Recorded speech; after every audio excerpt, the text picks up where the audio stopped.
Welcome back to the Sioux City Show. My name is Taylor Grody. I'm hosting this thing. In the studio with me today, I have the Psychedelic Sidekick, Jay Medina. Jay, go ahead and talk about what you do and who you are. I am a human being from Earth. Good. Sent here to destroy people's earbuds. Nice. Just kidding. How's it going? Good. I get great reviews all the time. You should see it. Local rapper, I should say, musician, artist. Yeah. Don't put yourself in the local box. Nah, man. Nah. Take me out of that, please. Yeah. Thank you. So, how long have you been doing it, and like, what has the progression been from there to here? I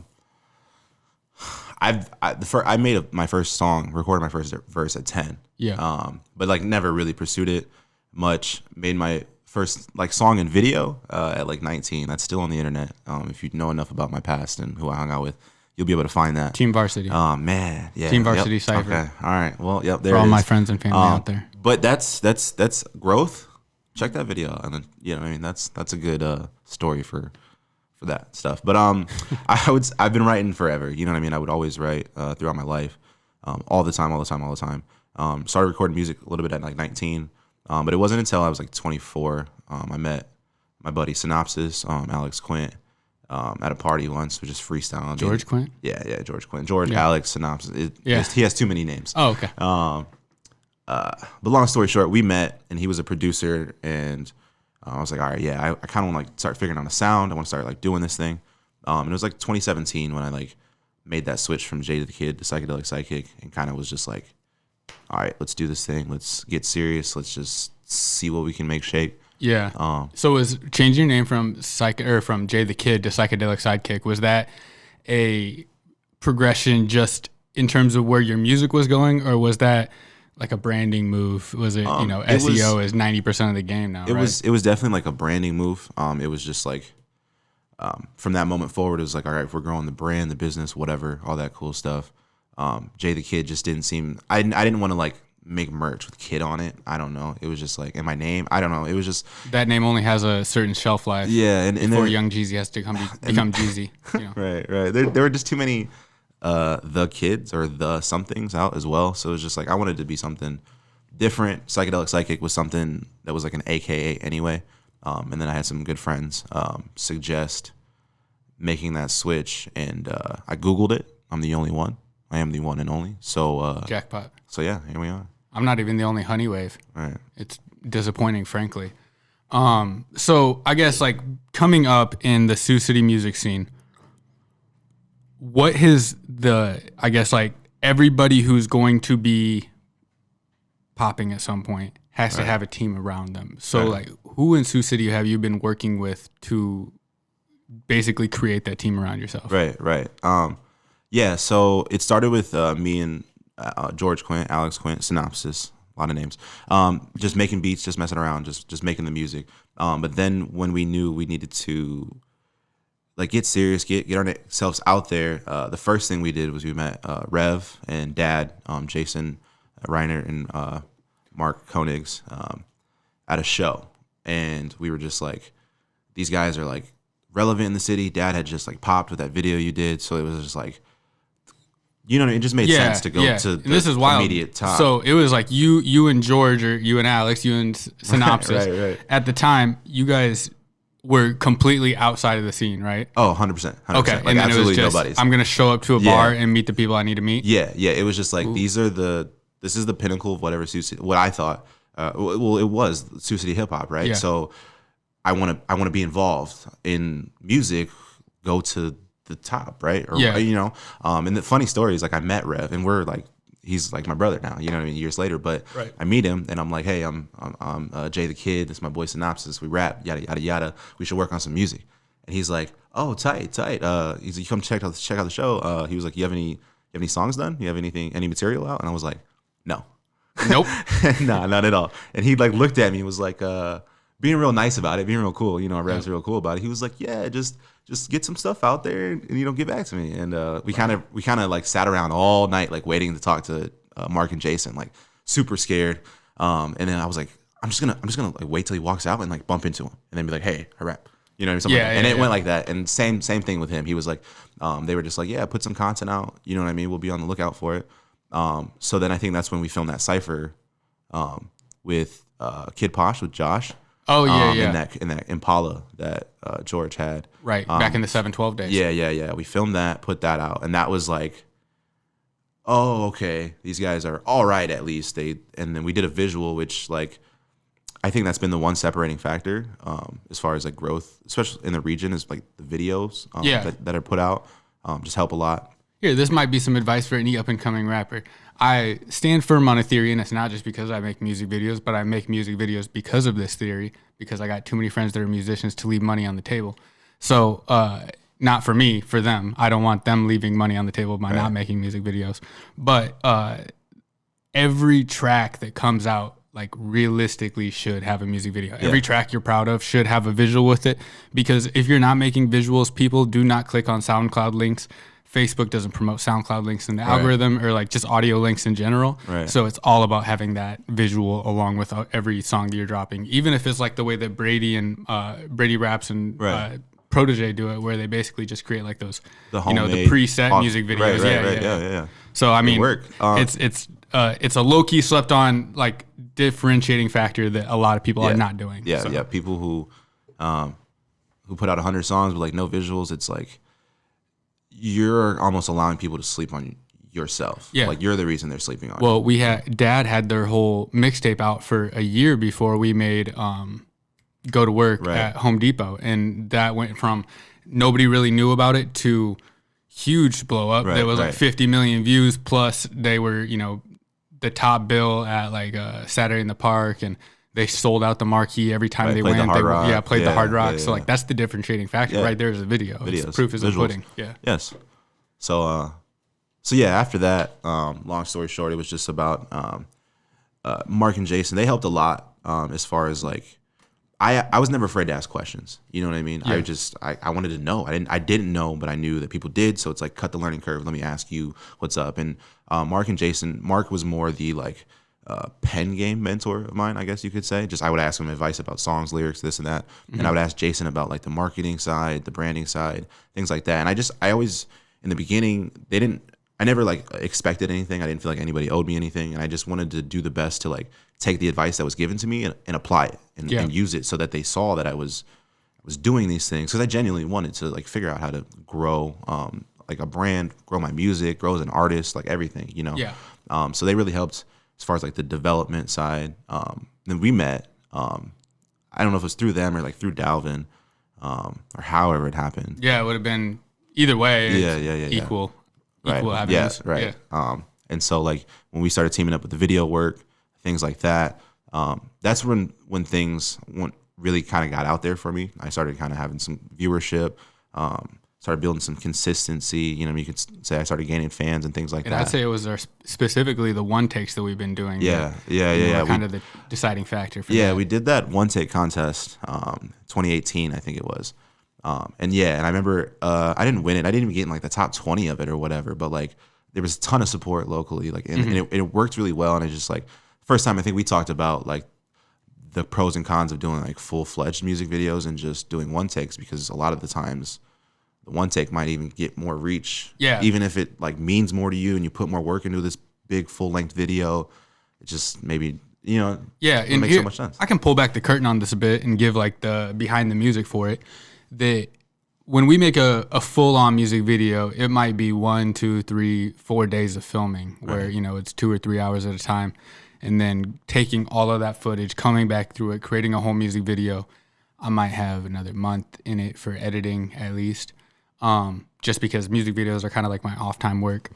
But with the one takes, I can go in, we show up, we don't even have like a real concept half the time. Nah, we're just vibing. You'll show up, we shoot it, it takes 1 or 2 takes to shoot it, and then I usually have those edited by the end of the day because it's just one continuous take that I'm just tweaking color, stabilization, that kind of thing. Oh. So it's really, and I don't hardly charge anything for those, just because like I encourage every artist in Sioux City to put out as much visual content as possible, and those one takes are, in my opinion, the best way to do it because it puts a visual with every track in the quickest, most efficient way possible. Yeah, and I don't think like we don't ever overthink it. No, and like it's as an artist. Or at least for me, when I'm making a song, I always have this grand vision of like this is what this sounds like. This is what it looks like on the visual side. Yeah. But it's like I don't think you're ever really gonna get to that. You know what I mean? At any level, like it's always whatever. So like, just don't overthink it and put it out. Like, because the visual it matters. Like it matters so much. Like, I was watching an interview last night and they were talking about like a new video strategy, and I was like, man, like it's just crazy how like we were just talking about earlier, but it's just crazy how beneficial visuals are, and just like for capturing people's attention. It's in my opinion, not to toot the videographer horn too much, but a visual can make me love a song that I didn't really care about in its audio only form. Right. You know, I love this. We just shot a video for your song Rapture. Yes, we did. And it's not in my top 3 on the project you have currently coming out. It's not in my top 3 songs, but I like the song. Mm-hmm. And then we made this video for it. We made it right out here walking around the corner on West 7th. And it went from being like, oh, this is all right, to now being one of my favorite videos I've ever shot with you, to being, and also one of the favorite songs that I have, just because of the way the song lines up with the video. I see that in my head now when I listen to music. It's crazy how like I expected like a nighttime, different kind of vibe for that, like just totally different. But then we did it, and like you were saying, I'm never like, oh, I don't want to, this should be different. It's just like whatever, going with the flow. Like they generally just work out. You know what I mean? Like, and it was negative 2 degrees outside. It was freezing outside. Snowing. Yeah. Yep.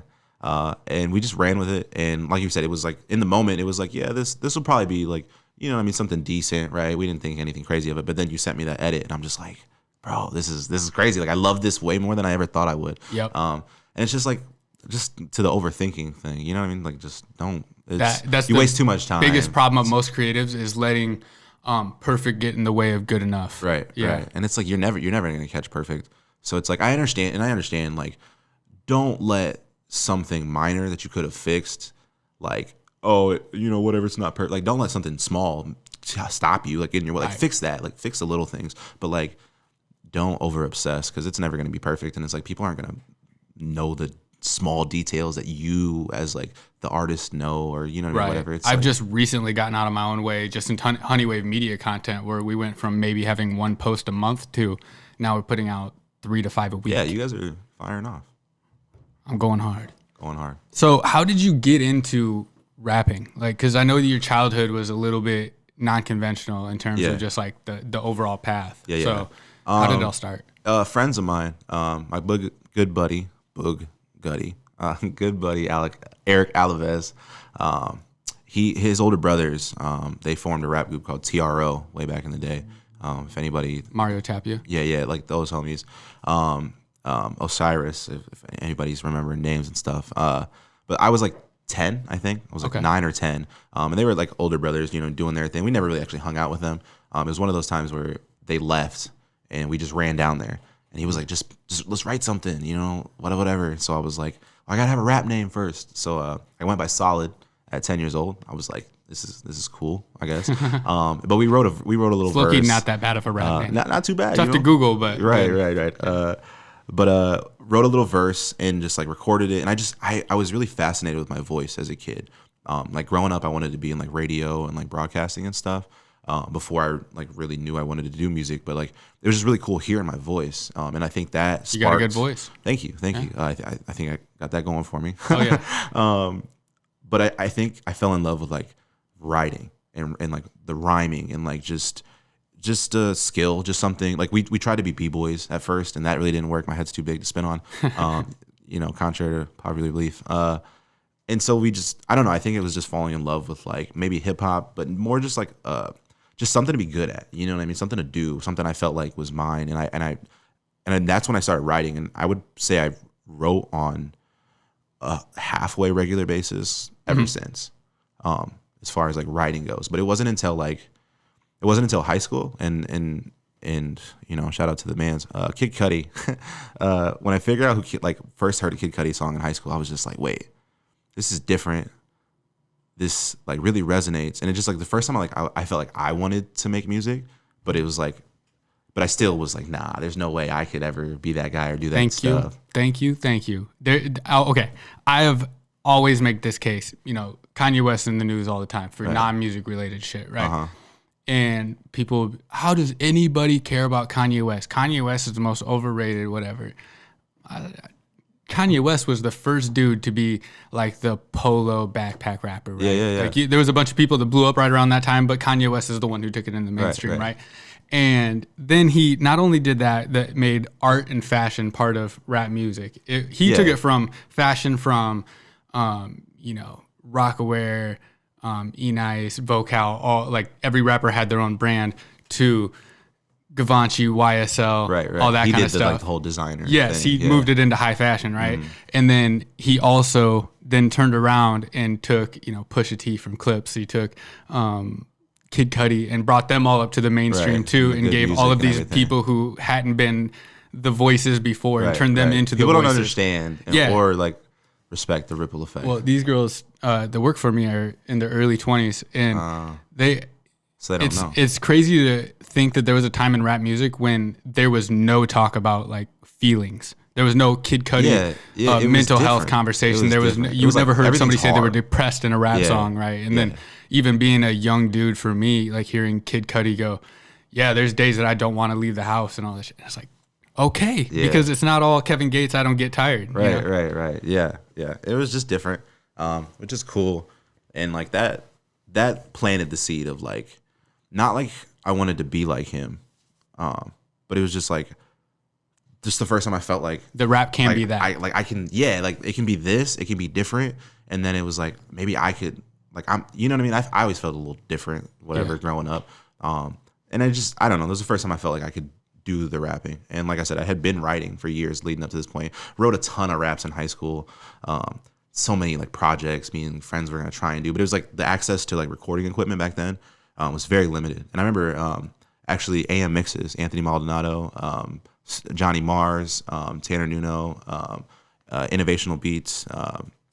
I'm slipping on his name right now. I've known him my entire life, but you talking about Gifted Innovation? Yeah, I don't know why I literally, the moment like we get off this, I don't remember his name. Yeah. It's something old school. I went to school with the kid for years. I feel I don't know. Anyways, those dudes though, I remember in high school, those dudes were like, they were doing it then, right? Back in like 2010, 2009, whatever it was, 2011 and stuff. And probably I remember on bootleg copies of Fruity Loops and all that. How everybody started out, just hustling. And I remember like not being envious of them, but like jealous and like the fact that they were doing it, and they got made fun of and stuff, and it wasn't the coolest thing to do, but like it was what they loved, and obviously they're still doing it, and they're like making big things happen now. Almost everybody who works in a creative field is the kid who got teased about doing all the creative shit in high school when everybody else was not doing it. Doing everything else. I was a kid with a camera in my hand all the way through high school, shooting mini DV tapes, making YouTube videos. So I feel that just doing it, right? Yeah, just having fun. I remember asking them like, "Hey, do you guys like record and stuff?" And I remember Anthony, he was the engineer. You know, he was rapping at the time. He was like, "Yeah," and then Tanner was like, "Nah," just because like they were still early on or whatever. But like I wanted to, just never did. And then the Team Varsity Cypher was like the first opportunity I had to like write something, record something. Our homie Mike Kyle filmed the video, and it was just like, I think that was the moment where it was like, okay. I thought DJ Faulkner filmed that. No. The hell am I thinking? I'm tripping. Maybe there was something else early on. My bad. That he helped with. But yeah, Mike Kyle filmed that one. And just like from that moment, back in like 2013 was really when I was like, okay, now I know how to like buy a mic, set it up. You know what I mean? It became a little more accessible as far as recording. Right. And so like did a lot of the SoundCloud stuff for a few years under like Jay the Kid, or under like 6 different rap names really, until it came up to Jay the Kid. But it was never like serious. All that time was just throwing stuff out there, not really knowing how to mix anything, not knowing like anything about songwriting, anything, just doing it because I loved it, just doing it because like at that point it was like, you know, I was going to school and everything, but I was like, you know, I know what I want. Are you in high school at this point? I was in college. This is 2013, so this is like my second year of school, second year of school. And I'm in school, and this is the first time I'm ever actually like doing good, like actually going to class, like actually paying attention, like actually not partying and doing all the other stuff that I did my freshman year. Yeah. But it was like, I was like, I just knew. I literally like just knew that like if I wasn't making music and pursuing this, I was gonna be very miserable, very unhappy. Like I didn't like just the normal 9 to 5 career life thing didn't fit for me. Yeah. So I knew that like this is what I wanted to do. So from like 19 to like 24, it was just me being a young, reckless kid, growing up, learning a lot. You know what I mean? Just like not really having not having any adult figures in my life. So it's like really just trying to figure out this life thing, all while just having fun, making music, doing this stuff with my friends. And like I said, it wasn't until like 2017 where like switch from Jay the Kid to Psychedelic Sidekick came around, and it was like, all right, now I want to make a career out of this, and still not knowing anything about anything, but it's just like I just got to go, and I just got to do, and I just got to like make things happen, and I got to just figure it out and just like and the thing with Psychedelic Sidekick, the reason I fell in love with it was just like the law of attraction and like manifestation, but also like what people miss is doing the work so that the manifestation meets you halfway. Yes. You know what I mean? And like even now, like up until last year, things were going. Like I started doing the shows. I started kind of making a name for myself regionally. We started putting out a lot more videos, a lot more content. I started building my Spotify. Like things were really rocking.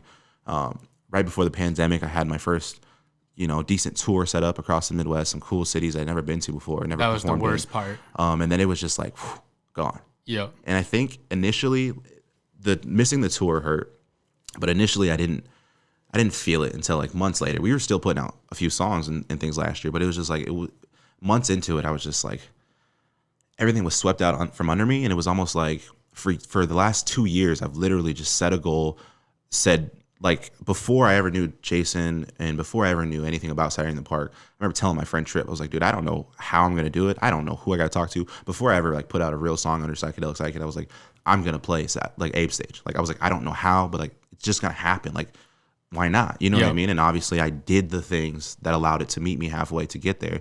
But like August, September, October of last year, I'm still making music. I'm still the content creation doesn't stop, but it was just like I had forgotten like how just the fact that the universe will meet you halfway if you do the things. And like for a while I didn't know how to pivot with Corona happening and like everything going virtual. I mean, I'll tell you right now, last year was going to be my year that was after 5 years of fucking grinding to build this business to like people don't understand every dollar I made when I was making not a lot of money was going back into camera equipment, building everything here. Right. Before Honeywave even existed, Honeywave was something I was building for 3 years.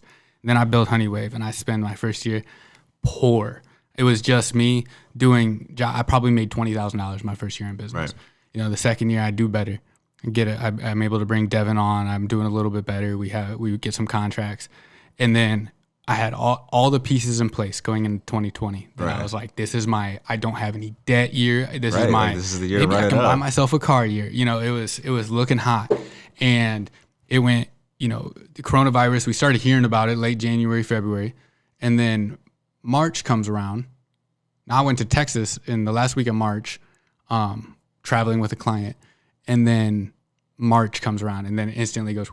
Everything is gone, real. Right? Yeah, and at first it was 2 weeks, right? Everybody's gonna stay in for 2 weeks, so I stayed in my house for 2 weeks. No, locking the doors, no germs coming inside, all that. Yeah. And then it went. No, it's gonna be a little bit longer than 2 weeks. Hopefully by the end of the summer. Hopefully, and then and as the months start going on, then it's okay. The contracts are going away now. The new work's not coming in anymore. Well, now I got to start letting people, I'm laying people off. And it's like this one step after another that just completely, the dominoes fell in like the worst way possible. And I got into a dark place like November, December last year because, it went from being my year to, no, I'm struggling just as bad as I ever have been at that point. Just like not having any control over it. It was just like, you know what I mean? And obviously everybody faced it. Everybody went through it. But just like, I felt like I let myself down, but like let people down. Like the fact that like I just wasn't, I feel like I really prided myself in the last few years, just continually, no matter what happened in my life, just keep going. Like I've too many times spent my very last dollar on food and then something music related and like figured everything else out just cause like it's weird enough. Like it's the only way I'd want to live, like is pursuing the music, doing the music. Like if you're not doing the bigger picture, then what's the point of this? Everything in between, right? And just like not knowing how to pivot when that hit really messed with me for a while. But I forgot that I just forgot that you don't have to know how to get to point B. Like you really do not. Just whatever that first step is, you can always figure out the first step. Like no matter how small it might be, no matter how insignificant you think it is, take that first step in the right direction, and then continue to take those small steps. And like you'll realize like things will happen. You'll accidentally meet the right person, or you'll accidentally end up in the right place. And I don't think it's accident. I think if you're ready for these moments and like you're prepared, like it's just an opportunity. You know what I mean? When you talk about the law of attraction, it's, and you say, but you have to do the work. I believe that the law of attraction isn't sitting on your couch, being stoned and saying, someday I'm going to be the president. Yeah, no. It's talking about the fact that you're going to be the president while you're doing the work to become the president. Exactly, because if you keep all your work a secret and your big goals a secret, then nobody's ever going to know them, and you're never going to get that helping hand. Right, it's never going to work. But if you announce it to the world, what you're doing as you're doing it, and it takes a fucking lot of courage to do that. It takes bravery to say what you're going to do, because 99% of the time, all of us fail at what our big picture goals. Right. We fail at more than we're ever going to be successful at. Exactly, just by the nature of the beast. Yeah, exactly. So when you're announcing it to the world, what you're doing is you're giving yourself that 50% better chance of getting to the final goal, but you still have a 1 in 10 chance of getting there, and it's crazy to do that in front of like a group of people and to announce it publicly, because the loudest section are the people in the stands at the arena, not the person on the field, right? Oh yeah, exactly. Nobody really understands what it takes to like actually do the thing.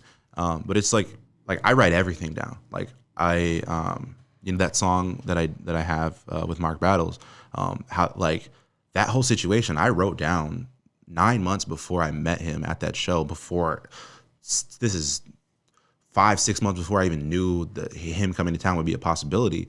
I wrote down what the perfect 2019 would look like as far as music, and I wrote a lot of big goals on there. I think I shared some of those with you. It's not like I probably didn't hit half of those, but one of them were this year I will work with, and I put my 3 favorite artists at the time, and he was one of 3.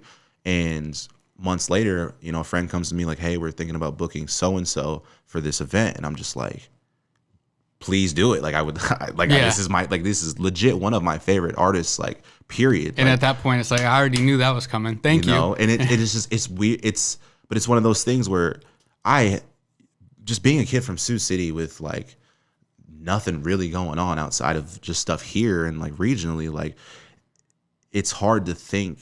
Or at the beginning, it was just like I said, I don't know how to get to this person. I have no idea. I'm just putting this down because this is what I want. I'm just putting it out there because it's what I want. And then months later, through other things, it meets me halfway. I have a great show. He like personally pulled me aside after, like, and I didn't want to be weird about it. That's the thing. I didn't want to go up to him and be like, hey man, look at this. I put you on my phone like months ago. Like I really like you. You know what I mean? Like weird about it. He pulled me aside and we just chopped it up and like connected, and like it was super organic. And that's the thing about it, is like it just happened naturally. But it's just like that never, not that it never would have happened, but I just don't think it would have happened had I not written that down and like continually looked at it and continually like, not that I didn't believe it, but it's just like it's hard to like tell that voice in your head when you say I'm going to do something, and it's like, no, you're not, like to just let that go. Yeah. You know what I mean? Because it doesn't go anywhere, but you kind of have to ignore it. But yeah, long story short, just like I write everything down, man. I write everything down. I actually listen to what my goals are, my affirmations and everything are for like this year. I listen to it in the morning, and I have like a beat that it plays on, and like that really like sets me off. Did you like get this system from the Kevion Sturdivant? Yep, from the drama podcast. Yeah, you guys have to listen to that if you haven't listened to it. It is the Kevion Sturdivant, Kevin Sturdivant. Episode 65, damn, a short story long podcast hosted by Chris Paff or Drama. So yes, it's one of my all time top podcasts that I've ever listened to. And when you sent me that podcast and I was listening to that, and it was about creating balance in your life and like going after your goals. I was working at the Foundry, like slaving away, but like in the same time I was bumping, you know what I mean, Homeboy every day at work, where I'm, like thinking about the little songs and little videos and things I'm doing. And it's just like the power of belief and like manifestation is just like, I could go on about it all day and I don't want to, but it's just, no, I believe, in 2015, 2015, I was sitting working overnights in a news station, working midnight to 8 a.m., listening to the Gary Vee show that I just randomly found on Apple Podcasts, listening to the Gary Vee show every night, over during my entire work shift, basically. Right. And I'd have my actual work computer right here, but then I had my personal notebook right here. And my personal notebook was business plan after business plan after ideas after Right. ideas.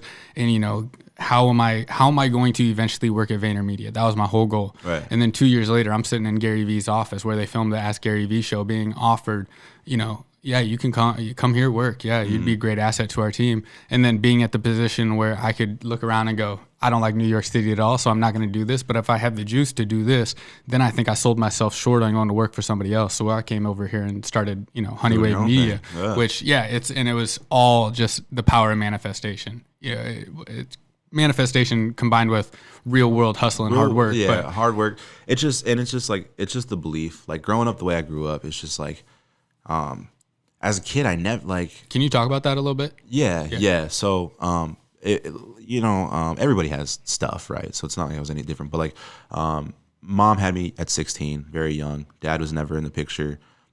She had my sister at 18, and then my little brother at 20. So like, 3 kids by 20. My grandparents had passed away right around the same time, within a year of each other. So she kind of lost that support, and just through things happening, life happening, basically she kind of lost custody of us, and we were in the foster care system, and that just like changed everything for me. Growing up as like a late elementary, middle school kid, it's just like not understanding like how this is allowable. How I can't grow up with my family and stuff. But like, and you have like Native ancestry, so that's a whole different group of challenges in the foster care system as well. Right. And just like, just because I lived on the reservation when I was like 13. And it's just like, there was just a lot of things that happened growing up in my childhood where it was like, most kids don't have control of their life, but I just had no control. I had no control. None of the people that I loved were around anymore. For a while, I didn't know how to deal with that, so I was like a really bad kid. Just lost. Then I got put in a pretty good foster home in high school and stuff. But just like growing up through a lot of that, it was just more like survival. Like I didn't know what I wanted my life to be as an adult. I just knew like I needed to get to 18. Like no matter what I did, like I got to get to 18. When I'm 18, I'm free, right? And it's like every high school kid's thought. Right. And it's just like it wasn't that like my foster parents were bad people or anything like that. And they taught me a lot. This last family I was with, but it was just like my whole life it just I have no control over anything. You know what I mean? And it's just like. But I didn't have a lot of self-belief in myself. I didn't have like any confidence, growing up. I wasn't confident. It's tough to have self-esteem when nobody instilled it in you. And just not really having many connections, because at this point when I'm 18 years old, I'm cutting everybody off and like keeping people at distance. But just like through the music and through everything and like learning the law of attraction, it built that belief for me. Like the first time I watched The Secret, like I thought it was kind of corny, certain parts of it, but like other parts of it, I was just like, man, like for whatever reason, I was like, this is real. I was like, not maybe to the degree that they're talking about it, or like you said, sitting on the couch and just like wishing things to happen, but like I knew there was something very real about like speaking what you wanted, knowing what you wanted, having a clear idea, like literally what psychedelic means. People all the time, like, are you tripping? Mushrooms? Are you like messed up all the time? And it's like, no, man. It's like it means to have a clear mind, pretty much, and just.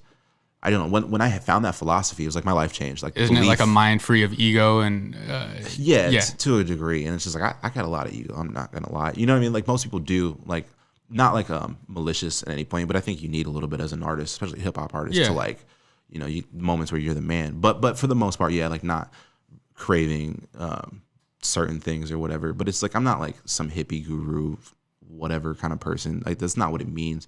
And it's long, and I explain it to people all the time. But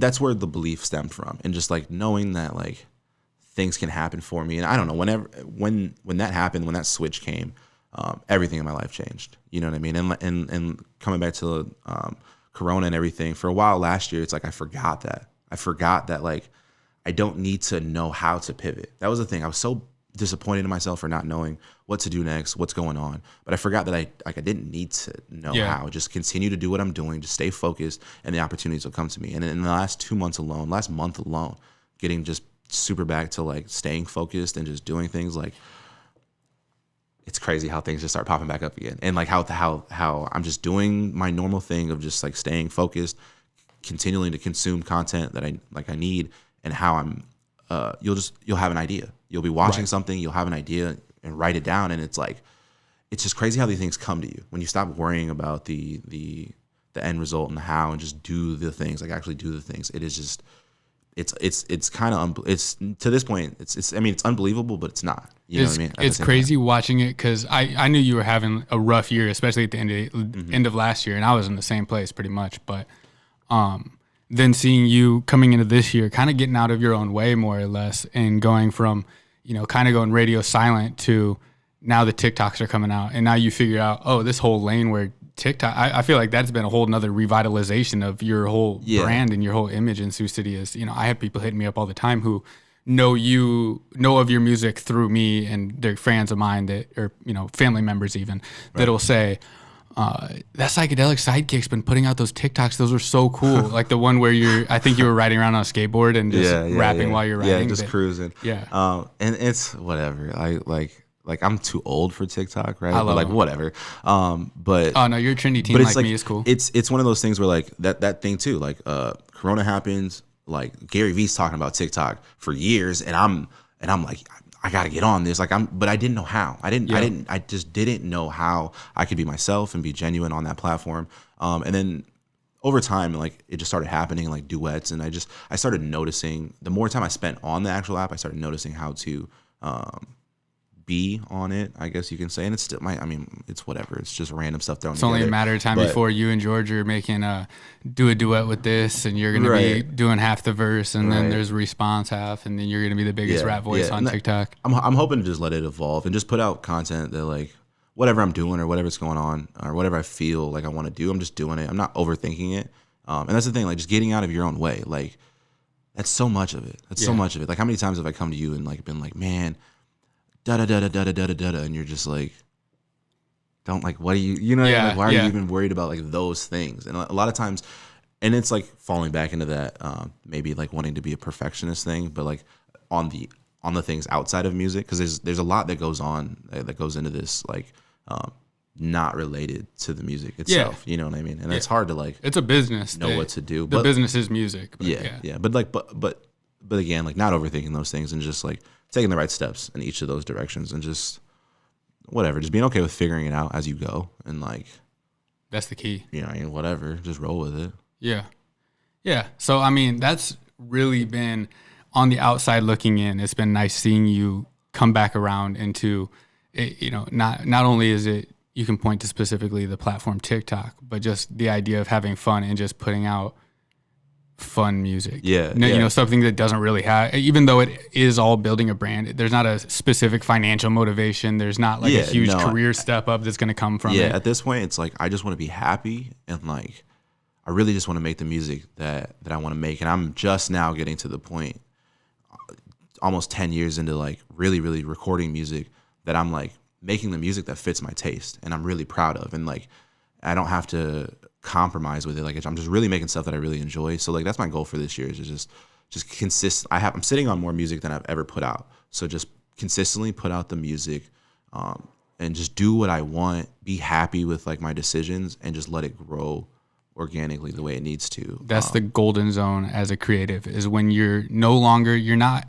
you know, with videographers, everybody who gets into videography, they start out watching YouTube videos, and I can tell specifically what YouTube videos they've been watching when they put out a video, because I'm like, oh, that's the Daniel Schiffer. Okay, so he's been watching a lot of Peter McKinnon tutorials, right? And then when you get past that and you're able to create a style that is specifically yours, when you figured out the software and, like, the whole concept of videography to the point where you can reverse engineer what you want your final product to look like and make that without having to watch YouTube videos telling you how to do it and watch other people do it, then you're, like, in the golden zone as a creator.